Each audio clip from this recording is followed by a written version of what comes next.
ఈ వ్యక్తి ఇలాంటి మాటలు చెప్పారు అంటే వాళ్ళ వైఫల్యము, ప్రభుత్వ కనుసన్నల్లో పోలీస్ వ్యవస్థ ఏ విధంగా పనిచేస్తూ ఉందో మనకి ఈ మాటలు, ఈ వ్యాఖ్యలే నిదర్శనంగా ఈ రోజు నిలిచే పరిస్థితి.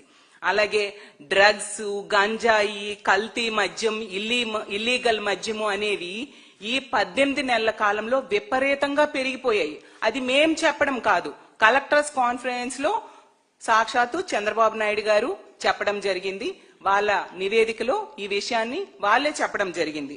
ఈ రోజు శ్రీకాకుళం జిల్లాలో ఈ వీటన్నిటి అంటే గంజాయి, డ్రగ్స్, కల్తీ మద్యము, ఇల్లీగల్ లిక్కర్ అనేది దాని గ్రోత్ ఏ విధంగా పెరిగిందంటే 213% పెరగడం జరిగింది.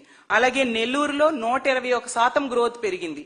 ఇలా 16 జిల్లాల్లో, కోనసీమలో 72%, ఏలూరులో 50%, ఇలా తీసుకుంటూ తిరుపతి జిల్లాలో సాక్షాత్తు వెంకటేశ్వర స్వామి ఉన్న తిరుపతి జిల్లాలో 1.3% గ్రోత్ పెరిగింది. అంటే ఎలాంటి దారుణమైన పరిస్థితులు